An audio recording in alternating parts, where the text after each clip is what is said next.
Okay, well, I want to welcome back my friends Meg Landymore and Celia Eicheldinger. They were introduced here, I guess it's been, I don't know, 5 or 6 weeks ago. We got together and introduced this, at the time, what I thought was a crazy adventure you all were taking on. This complete the Appalachian Trail in 18 months, doing little weekend segments. No, I'll correct that. They are not little weekend segments because I got to join you all yesterday for a little bit. There's nothing little about it, but you've now done 300 miles of the trails. We were just talking. There's clearly been a lot happen along the way worth let's get back together and kind of talk about this thing. But before we sort of get into the details, Meg, can you just like give us a quick update in the grand picture, like on the map of things, where we are with this journey? Yeah. So of the Appalachians starting down in Georgia at Springer Mountain, we are near the top of Tennessee, getting fairly close, about 160 miles yet until we get to Virginia border. So we're on mile 310 of the Appalachian, which is the total of 319-ish miles that we've done so far, including the approach trail. What about the additional 10? Well, I mean, technically those don't count since they weren't on the trail, but we did also do a fun extra 10-mile hike just for kicks. So yeah. Yeah, I have learned like Celia is going to make sure we count every foot of this journey. Like even if it's in the parking lot, it's getting every mile. Yeah. Water. That was a quarter. Let me correct it. That's almost 330 miles in 9 days on the trail. Which is amazing. And that's a before we kind of dive into it, I'll tell a little bit of a story. So I got the gift of coming to hang out with y'all yesterday as you were finishing, your most recent segment, and I got there in time to kind of hike in a little bit. In all truthfulness, I delayed my arrival, so I could not hike in too far to meet you because I'm not like you all. I don't have 300 and some miles in me, but I met some people along the way on the way in, and one of them was an older gentleman. He's done the Appalachian Trail, and in our conversation, sound like he's averaging maybe 12 to like on a big day 17 miles. And then he kind of asked me like, "What are you doing out here?" Clearly, I just had like a couple of water bottles. I wasn't the guy going a long way, and I told him I was there to meet two of my friends who are running the whole thing. Well, he was curious about that. The look on his face was priceless when I told him I was picking you up from doing over 70 miles just this weekend. That floored him, and I think it floors a lot of people. We talked a lot about that yesterday, and driving afterwards. Just what a unique sort of challenge this is, and I'd be curious, just kind of to start the conversation, what have you found to be the most sort of unique piece of this challenge so far? Like what has hit you? Because a lot of people started in Springer, Georgia, right? And they're still going. They don't stop. They just like start, finish, and they're going all the way through.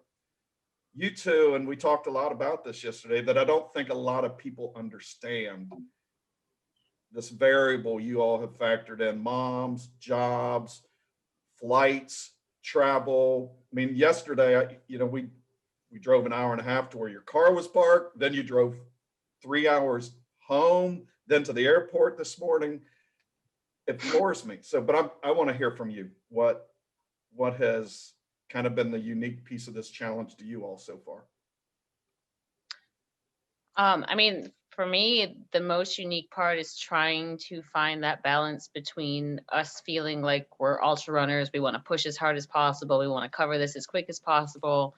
And the uniqueness of the trail and the through hikers and the experience itself, right? I mean, we really pushed hard through Georgia, and it was intended to be that way, but we decided going through that first section we didn't want to do that the whole way, right? We're not going for an FKT. That's not the point. We're not supposed to suffer. We want to work hard, but we want to enjoy it. We want to spend time with people. So sleeping and being at the shelters and getting to talk to people around a campfire at night is a really essential piece for us, which changes the miles and everything about it.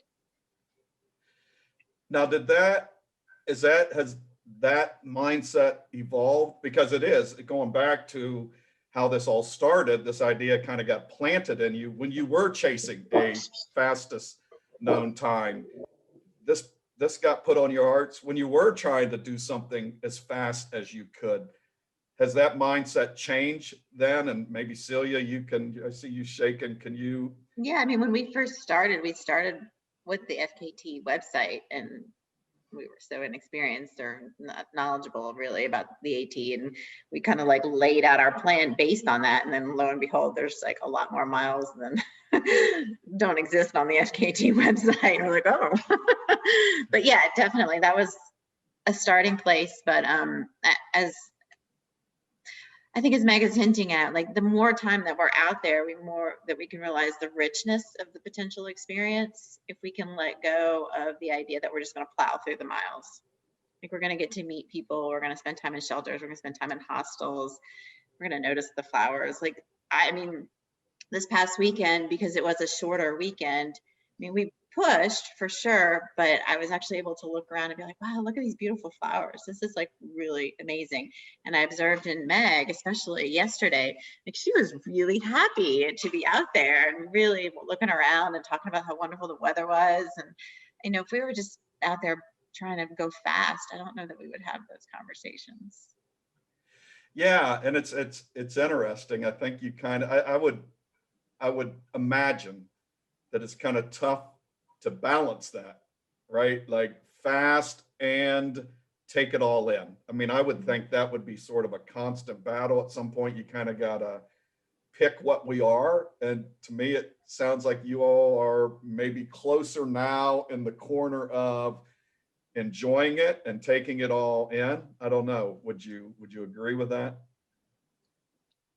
Absolutely. Yeah. But we're still, you know, at heart, it's still important to also get the miles and suffer a little bit for whatever reason, right? There's just that runner in us that we're like, yeah, but like 30 was great, but we ended up with 9 extra hours on Saturday that we were like, yeah, even if we really, really walked slow, we could have gone a lot further, you know?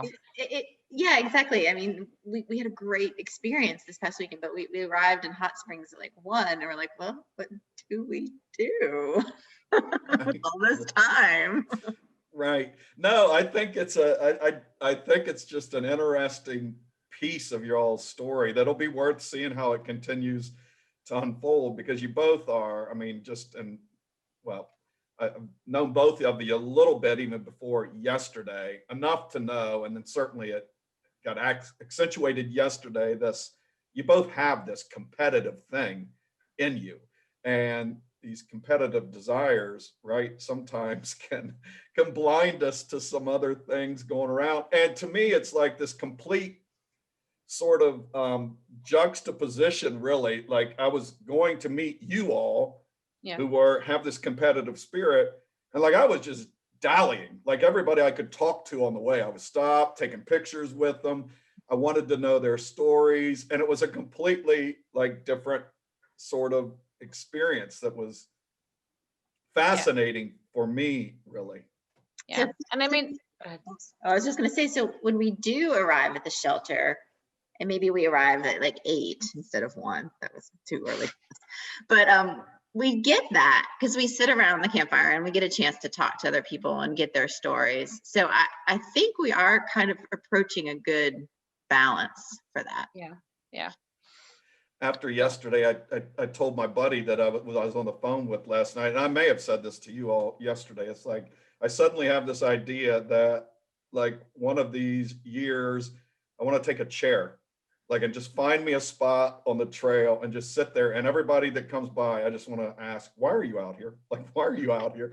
Because the stories are like all over the place there, but every single one of them are fascinating. Like I'm convinced everybody's out there for some reason that we all, one way or another, can relate to. I mean, you all shared with me that meeting somebody who's battling cancer and he's out there sort of knowing this is probably my last journey. And you know, those, I don't know, those are inspirational stories to me. Absolutely.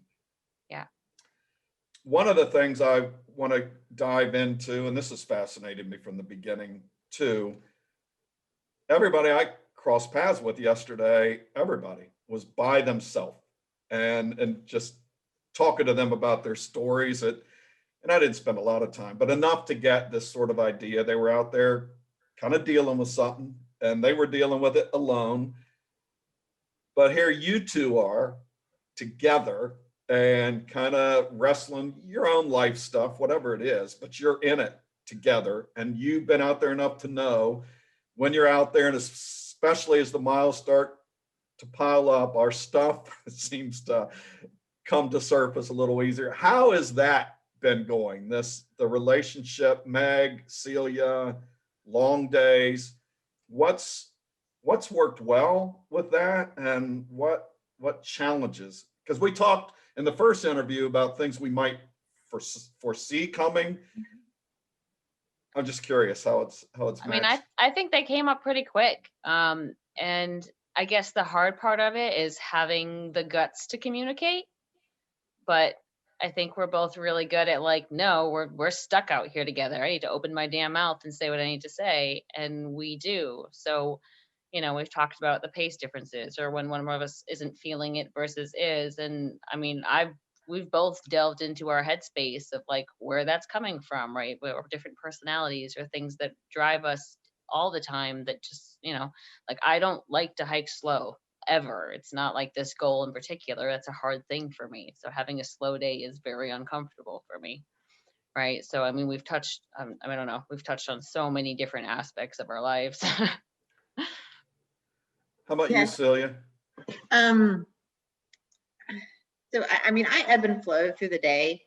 Like it is hard for me. I mean, I love that we are on the trail before light. I really do. I mean, I don't mind getting up and getting going, but I cannot move. Well, I can. I think like if someone had a gun behind me, I probably could. But it's really hard for me to move fast in the morning. And then I'll have a point where I'm feeling better. And then so like the highs and the lows of the day, I think get challenging because of course they come at different times. You might, and maybe you were hinting, I'm not sure, like thinking like home life stuff would bubble up and become an issue, but that having each other, because we're both moms and we have some similarities and we can really have some empathy for each other, that's actually quite therapeutic. That's like an easy part of us. Like we don't bring in baggage to the trail, and if there is baggage, it's worked out in a really positive way. Yeah. I would say we bring our baggage like purposefully. Like we'll have something that pops up at home and we're like, right, let's talk that out in the trail, right? Yeah, yeah, exactly. That's exactly what I mean. Like it's a good thing, that part. Yeah. I think the biggest challenge is probably the pace difference. Yeah. Yeah, I remember I think it was after the first segment, Celia and I had reached out and asked how it went. And your response was, Meg is a beast. And I knew what you were saying. You know, I knew that was your way of sort of working through this thing and running. And well, and I think anybody who's competitive is prone to comparison, right? And you know, comparison is the thief of joy. That's the big cliche, but there's a lot of truth to it, you know, and especially when you spend an entire weekend with, you know, somebody. You're going down the wrong path. I don't feel competitive with Meg at all. I really, really don't. The biggest struggle with the pace difference is if I'm going to go slower, that means she's stuck waiting for me somewhere. And I feel really bad about that. Right. It is, I mean, never would I ever in my wildest dreams compete with Meg. Right. I'm smarter than that. Right. Well, it's a different form of comparison. I mean, you're holding yourself responsible for this gap, and that doesn't. And how have you all navigated that then?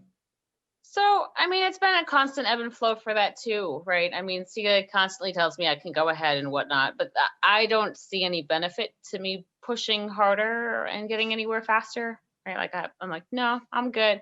But at the same time, we know that'll come, right? Like there'll be a point where I'm like, no, I'm going to take the next 20 miles and I will see you in a few hours, right? Like I'm never more than, I don't know, what's the furthest gap we've had, like 15 minutes at maximum. So, I mean, really, yeah, no. I mean, Rock Gap, I took off like 6 miles ahead of you and you were like 5 minutes behind me.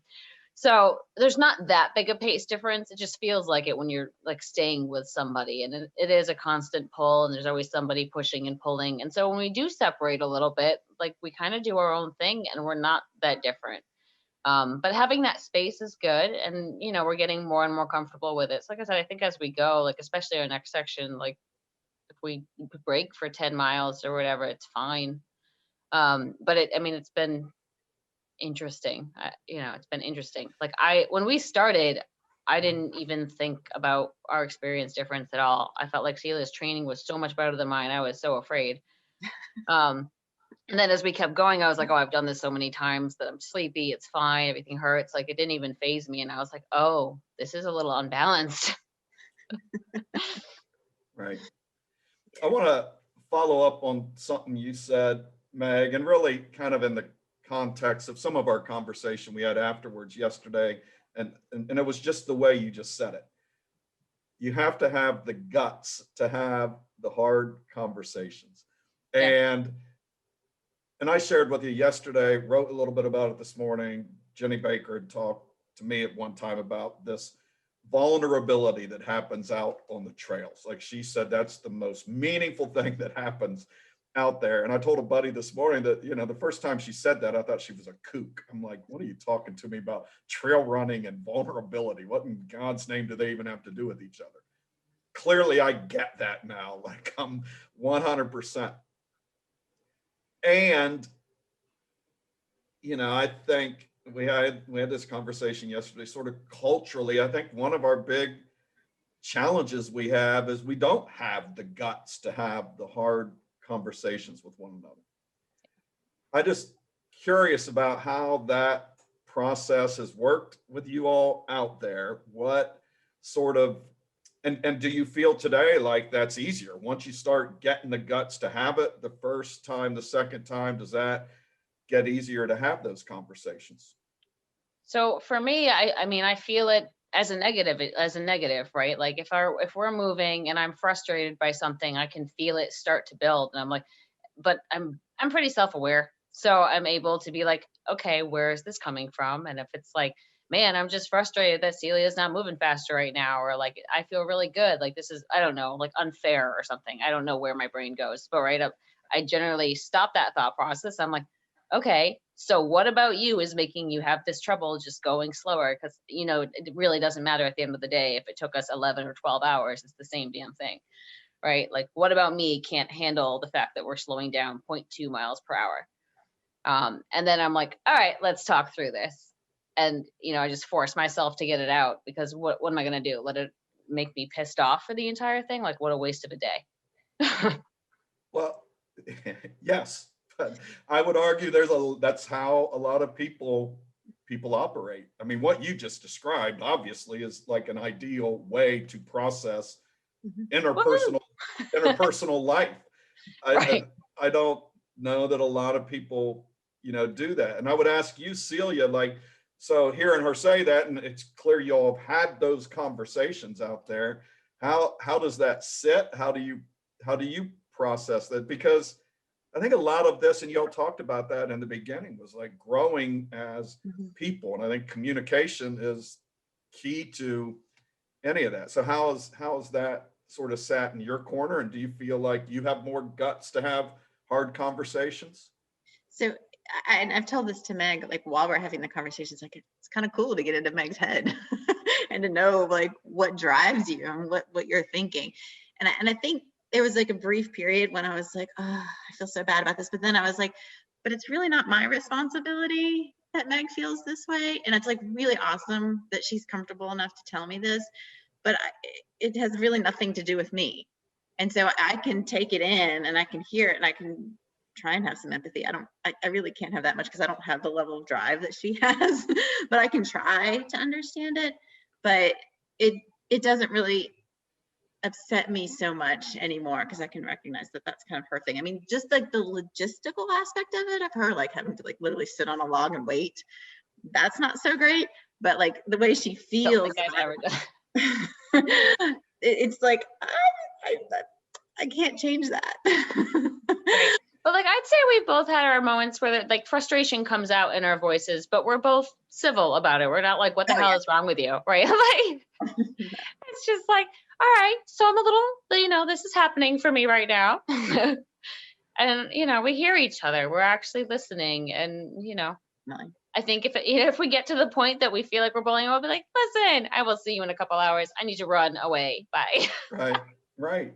One of the bigger struggles I have is probably more personal. I have a hard time like identifying sometimes, so if I start to feel, and this last trip I actually kind of started to learn a little bit more what the cues are, but if I start to feel kind of icky, I'm like, why, what's going on? And it's part of my inexperience really with this, I think.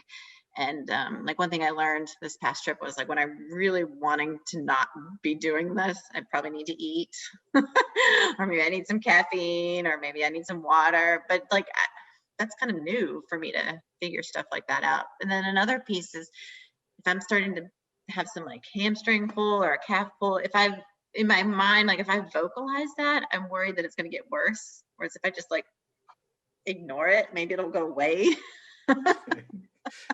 That's been a little bit of a struggle. In that terms of honesty. No, but I'm clearly fascinated by the whole relationship piece of this, mainly just because I just think that's a challenge in life with a lot of people. And just this idea that you guys are putting yourselves in a really challenging relationship situation where you're out there on your own, depending on each other. And it almost forces you in a way to have to figure this whole communication things out. I go back to, as you all were talking, I was thinking about, I worked for years with at-risk kids, and we'd go on these 3-week canoe trips. And these were kids, like when you put on the river, the absolute, there'd be 10 of them, boys, some of the most challenged kids you could have. You put on the river, they hate each other. Like, I am not going to have your back in anything. And then like day one, you start to realize, wait a minute, I'm not going to we're not even going to be able to cook dinner if I don't get this dude on my side somehow. And just watching the kind of communication that started to take place.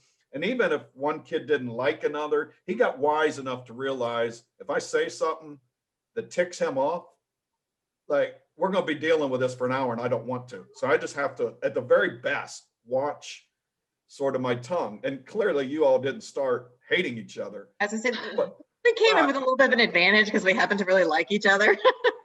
But I think that even, magnifies it a little bit, that even folks who kind of think we have this thing all figured out a little bit, when you get out and challenges start to happen. I loved hearing you say, Celia, I'm kind of figuring this thing out as I go.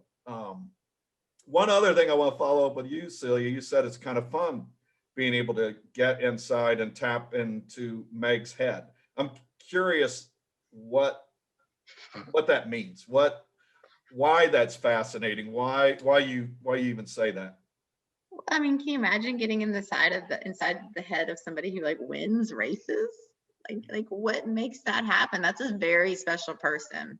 I mean, you have talent, you have athletic ability, you train hard, but there's like a huge mental component of ultra running. And I mean, Meg's my coach, but I'm like coach plus. I mean, I got like all these hours and hours of like understanding how she's so successful at what she does. And that's the part of like, her thinking about things is definitely a new way for me to look at it. Let's put it that way. Like the drive, it's pretty cool.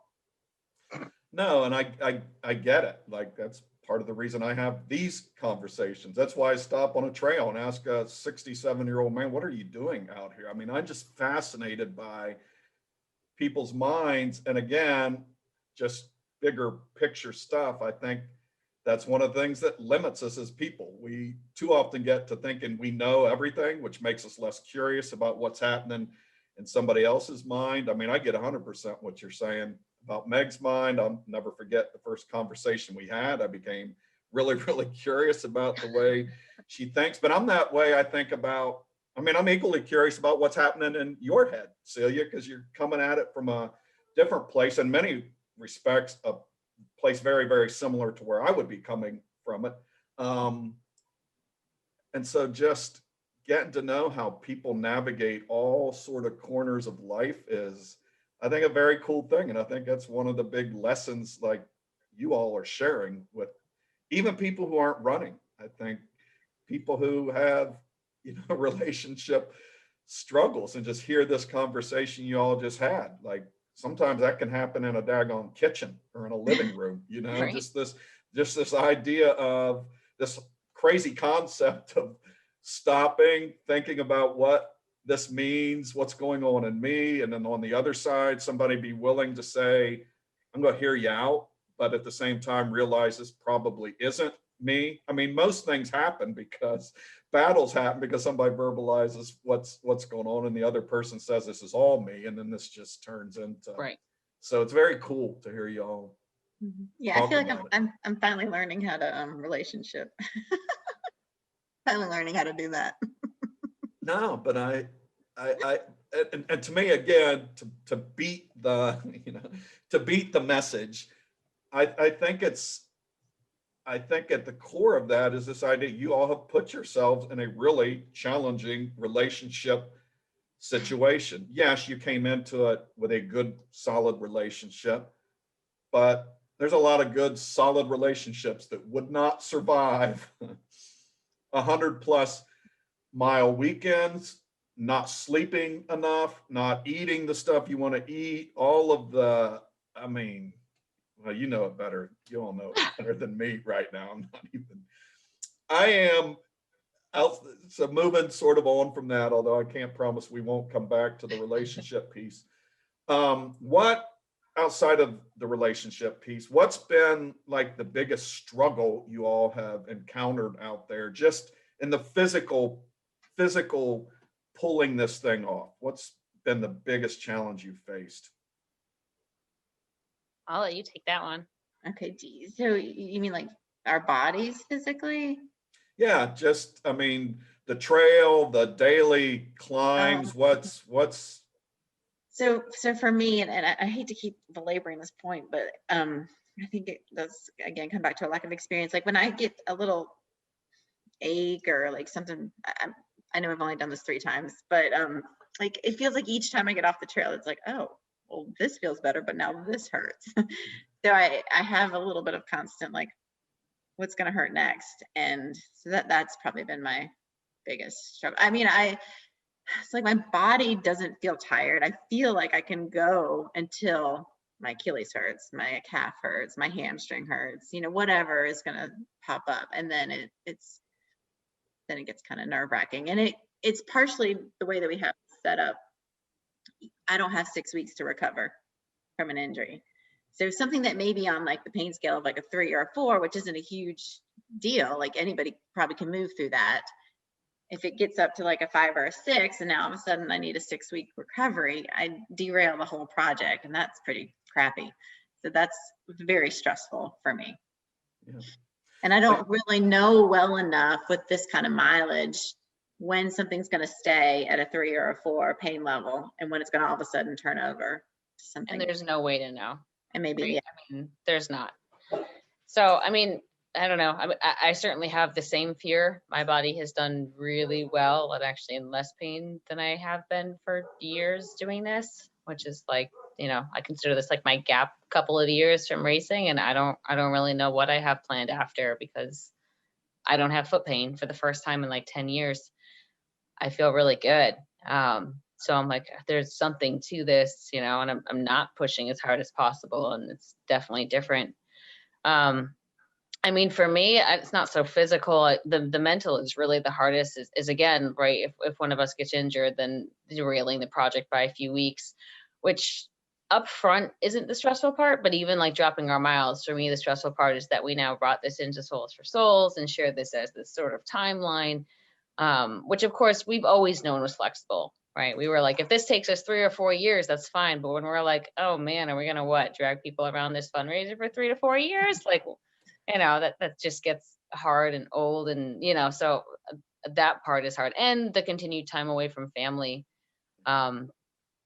That component, we were supposed to do every 3 weeks or so, but the way we've done it so far has been like every 2.5 at most. So we've started really hard. And we're almost at the end of every 2 weeks, and that's taken a big toll. So, jobs, family, etc. So I don't know if that quite qualifies as physical, but it is, because it wears on us.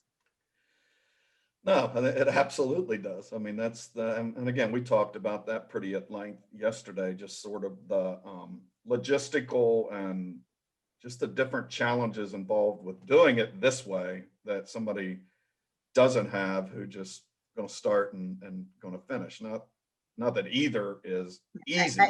I really felt it this morning in my 9 a.m. meeting when I was like starting to glaze over. My project manager, she was like, "Are you tracking this, Celia?" And I'm like, "Yes, I am."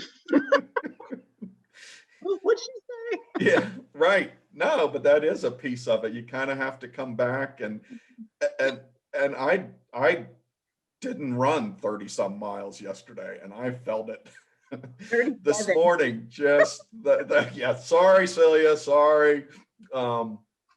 But I thought about you all this morning, then, like, okay, you're in this same sort of recovery thing, but then really quickly have to start shifting to the next one and the logistics behind that, and flights and travel, and get back to Deer Fork Gap in itself seems like a logistical nightmare to me, just being out there in the middle of nowhere and seeing it. But I can appreciate now just all that's going on outside of the actual. I mean, for you all, some days it has to feel relieving just to get out there on the trail and start doing what it's all about. Yes. Yeah, absolutely. Nobody's dying on our hands out on the trail. Right.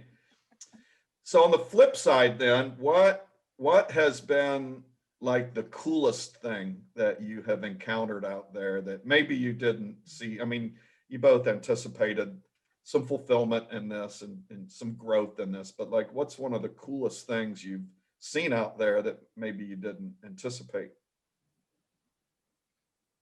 I feel like mine's so silly, but I think I mentioned it yesterday out there. Like, one is just how nice the trail is, right? Like, I knew we were going to hike the Appalachian, and it's a great trail and blah, blah, blah, but I thought the miles would kind of get old, and it'd be really hard to keep walking, but it really is so well kept. It's so beautiful. The amount that's gone into it over the years and years is just absurd. So that's huge. And then the birds, right? Like, I've really noticed in different states the different birds that are around the trail, and I'm like, man, I'm not a bird person, but this is really cool. Right.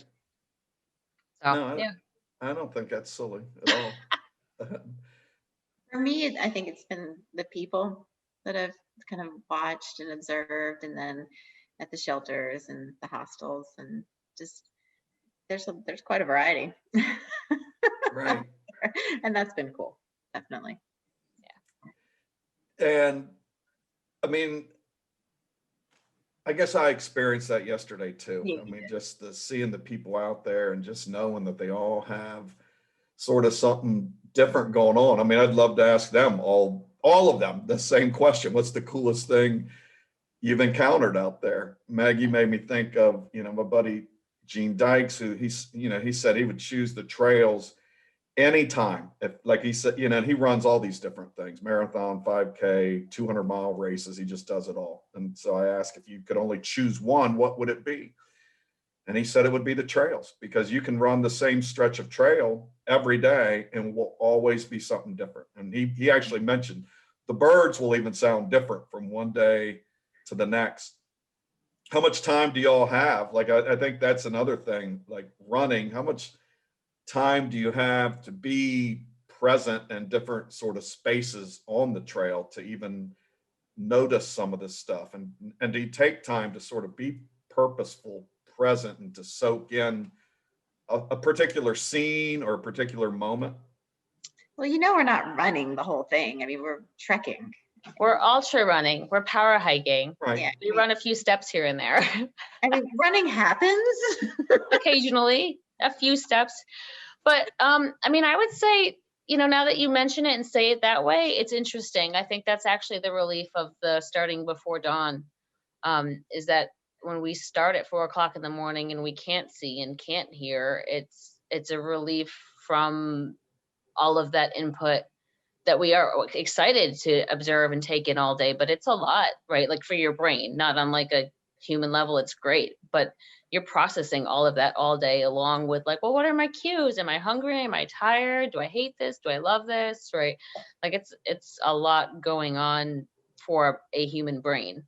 And that 3 hours we have before the sun is up is like, all I have to do is move my feet. Nothing else matters right now. Yeah. No, that is interesting. Yeah. That is interesting. I And cherish those early mornings too. I really, that's one thing I posted about it on Instagram and Facebook today. Like there's some serious similarities between us that make this work. I mean, someone who's not a morning person wouldn't be able to do this with either of us. right. Because when I roll over at 3 a.m. and I see that Meg's moving, I'm like, Time to go. Oh, but you, like, yes, Celia's awake.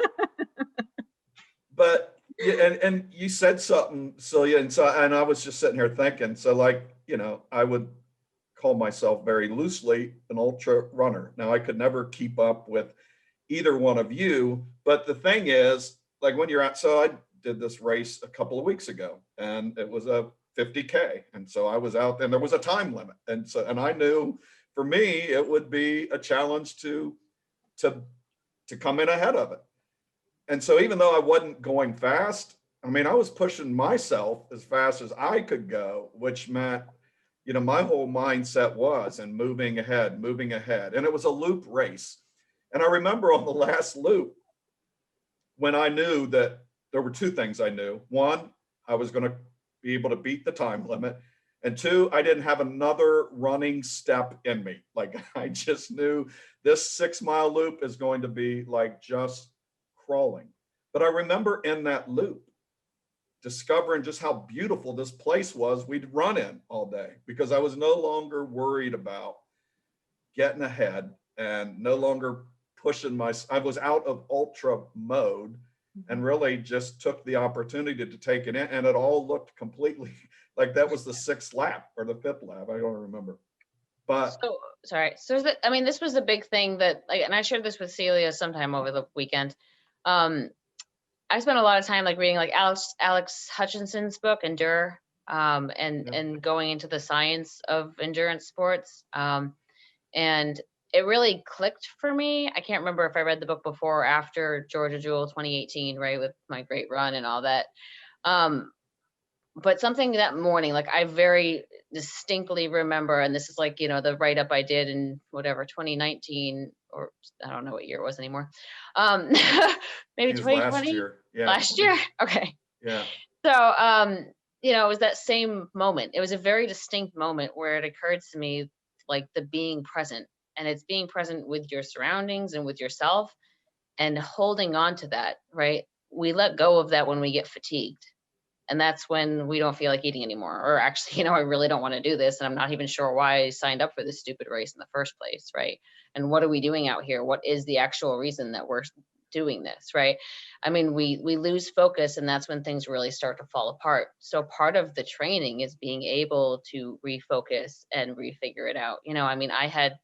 I had something in my ankle yesterday, or I don't know, doesn't matter when, this weekend, that was starting to really hurt. And I was like, I'm going to have to do something about that. And all it was focus on how my foot was falling, and it stopped, And so Celia had something, and I was like, listen, this is what I did a few hours ago, and it worked for me, and it totally worked, right? It was just a matter of refocusing. But you can do that and be present and take in everything around you and still be moving, right? I mean, you may not be sprinting, but that's a different scenario.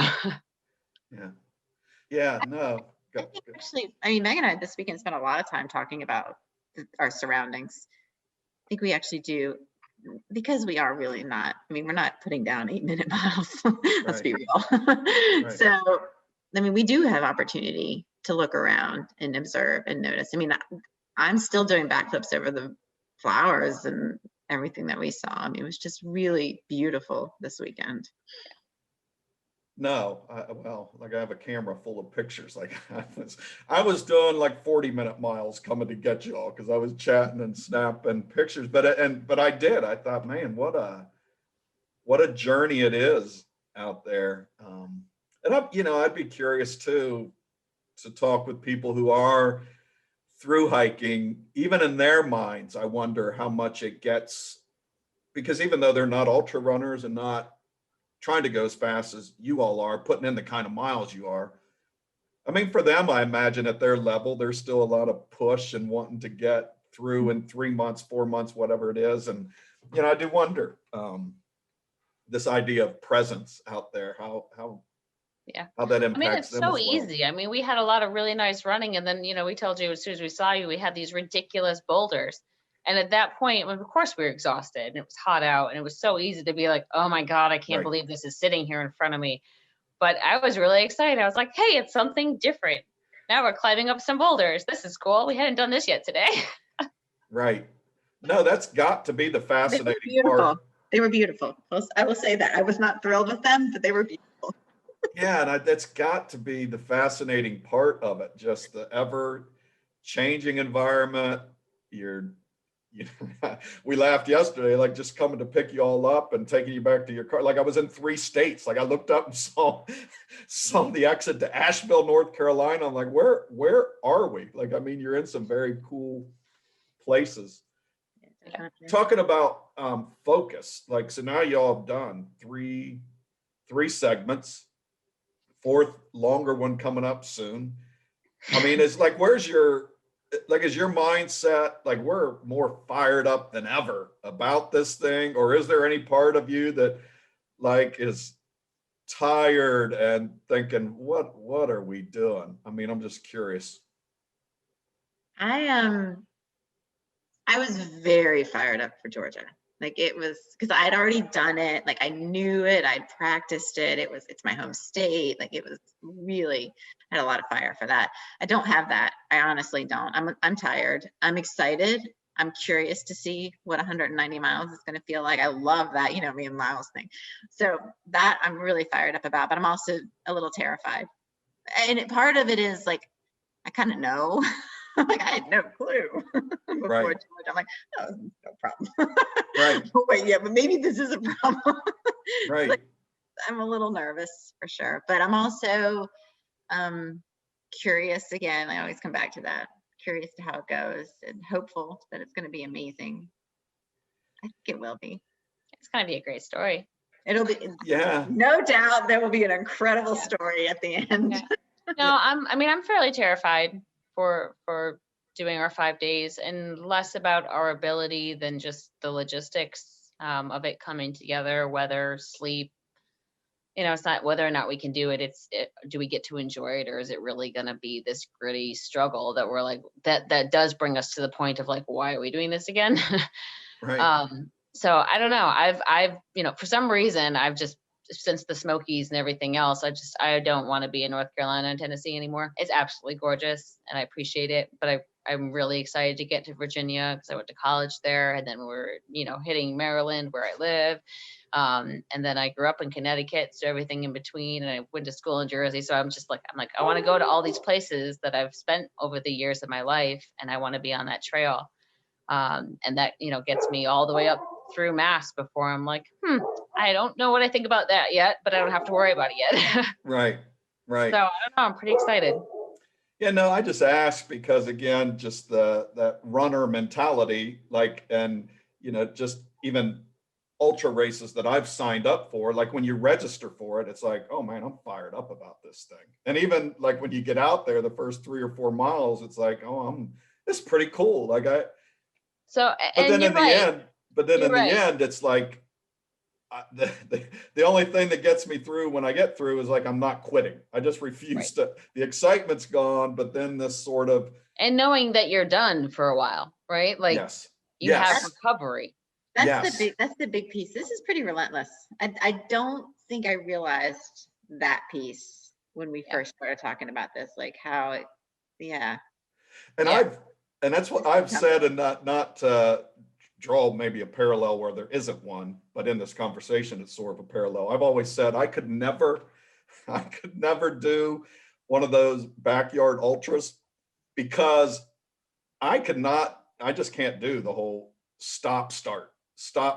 I am just not, I mean, I've done a couple of challenges where, do a 5K every hour. And like last year I did like 7 in a row. And that was so hard, like coming back here, sitting, getting something to drink, and then go start it again. You guys are doing that like on 7,000 doses of steroids. Like it's like, yeah.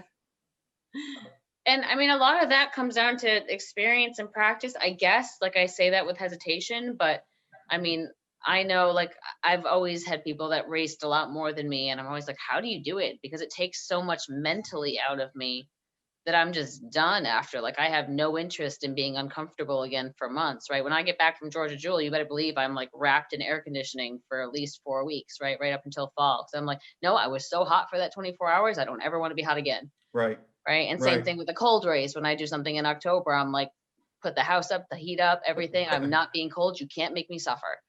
Right. And I don't know why this has been okay, honestly. I'm like, I don't know why, but for some reason, maybe it's just because I've been going slower for me. So it's not as a push that I'm able to like tolerate it enough that I don't feel like I'm burning those bridges.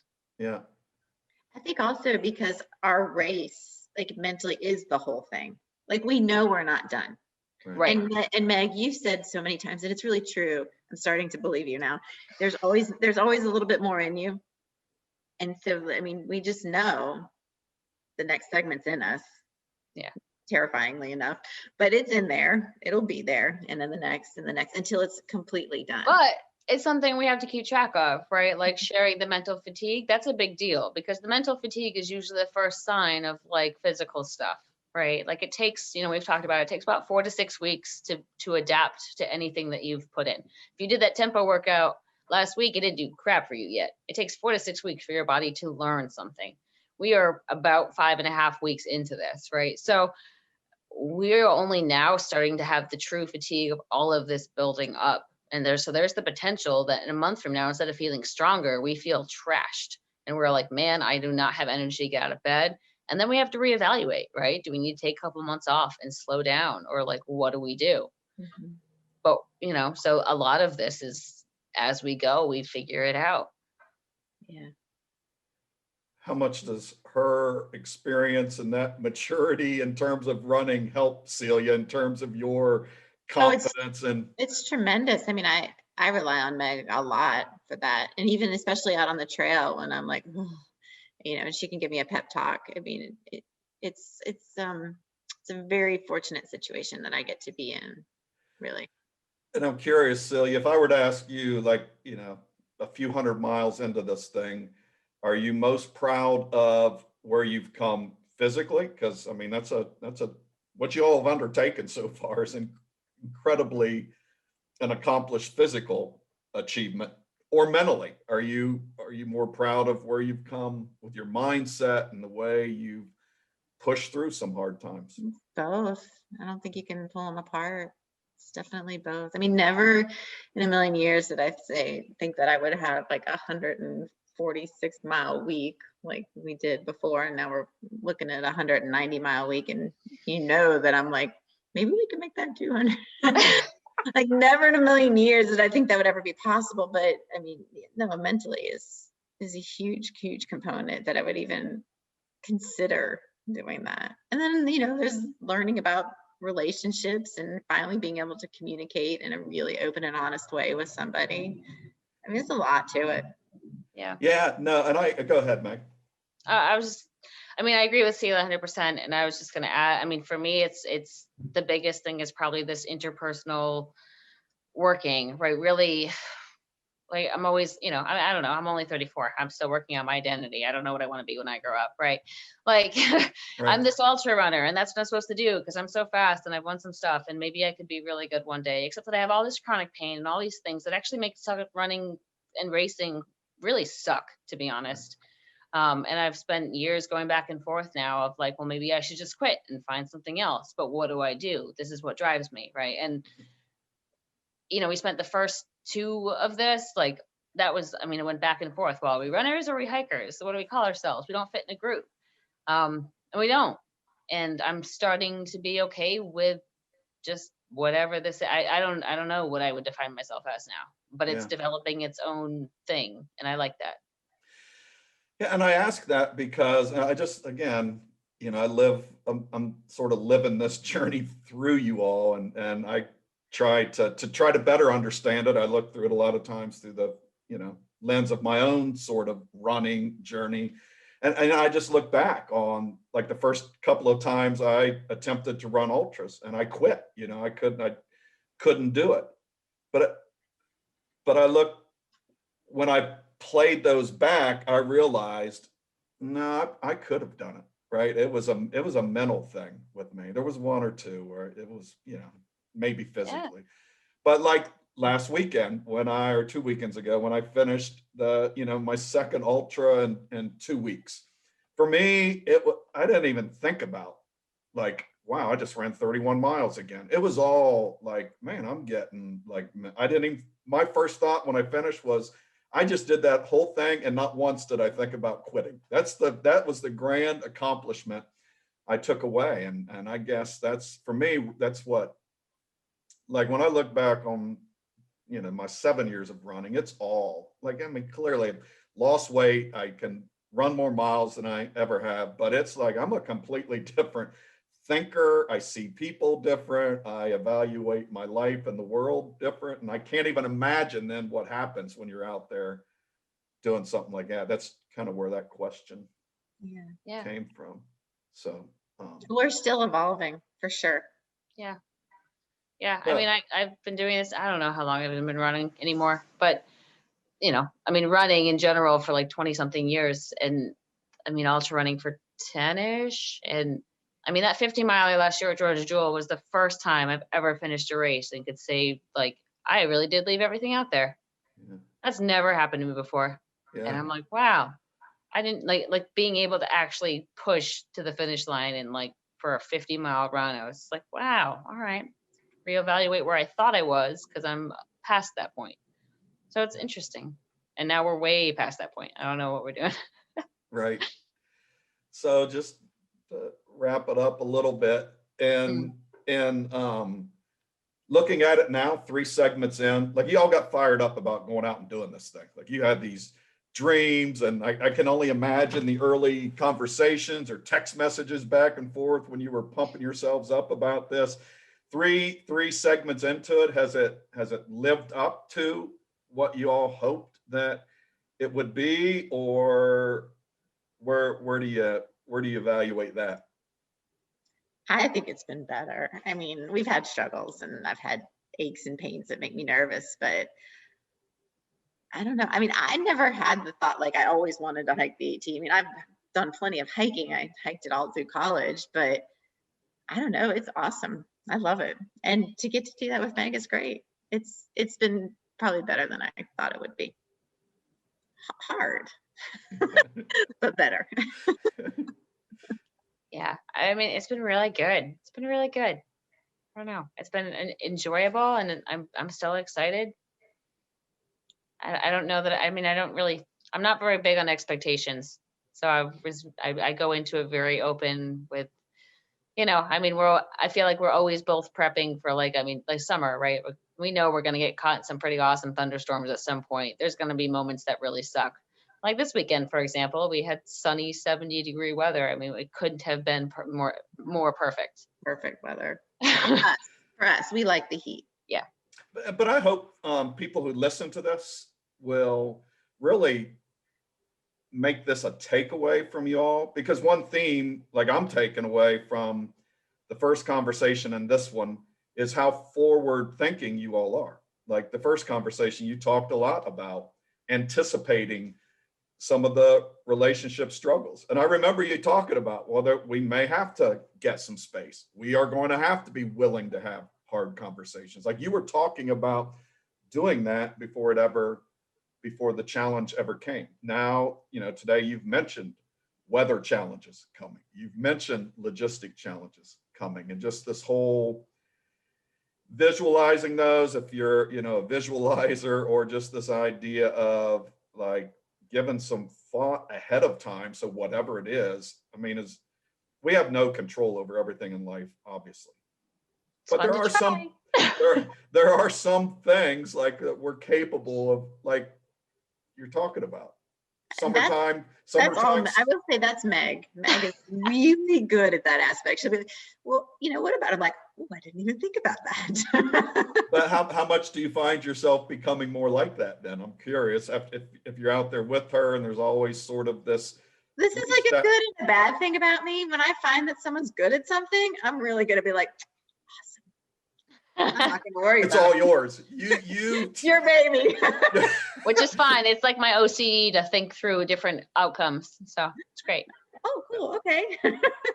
No, but I think that, we talked about that a little bit yesterday about relationships, two people the same, two people different, how does that factor in? But I think there is some value in finding that somebody has a strength and just feed it. Like just, if I were you, Celia, I'd be clapping every time Meg forward thinks. Just feed that forward thinking.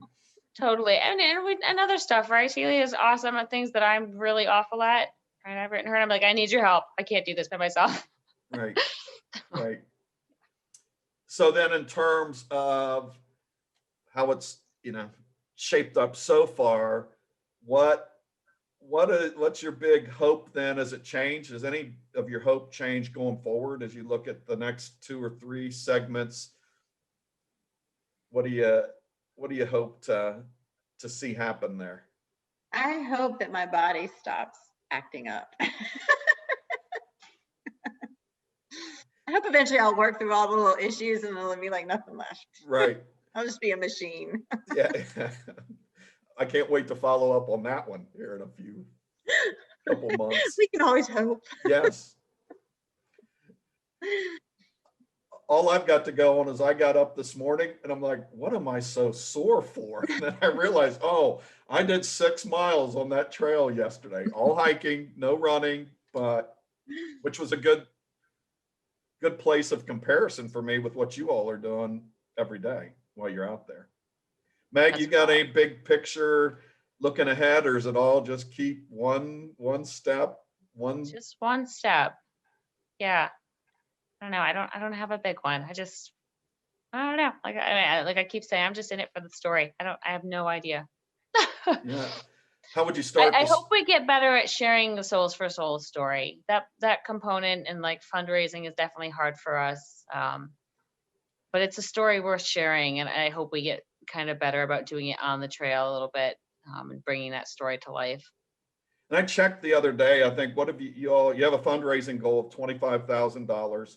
What, and I think what I looked the other day, it was over $1,000, wasn't it? Yeah. Yeah. So, and I, I was talking to my buddy last night. We were actually talking about you all and the Souls for Souls partnership. And he's a marketing guy with Starbucks. And so we were talking about what the challenge of what you all are doing in terms of raising awareness and support for Souls for Souls is a lot of people who do those things. It's like a one-time sort of one-hit story. Yours is a really long story. So that would be a really tough thing to keep this 18-month enthusiasm, I think, finding some way to pick the spots where you're really going to kind of push and bring awareness to that. I know we didn't talk about this, but you all did, I think it was the second segment, run some miles with Buddy Teester, the CEO of Souls for Souls. What was that like in terms of this partnership with Souls for Souls?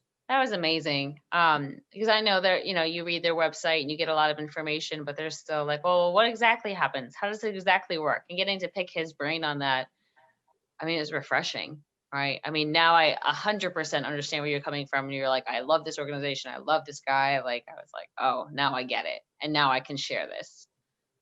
Yeah, no, and the first time I sat down and interviewed Buddy, like we're doing here, I was just, it was that guy's heart, it was like, I truly walked away believing that he would give his heart, he would give everything for this cause of theirs. Like, to the point where 6 months later, I found myself in Honduras, where I would have never thought that was going to happen. But it was 100% because of that conversation that I had with Buddy and him just talking to me about the lives they were changing around the world. So, I appreciate what you all are doing for souls for souls.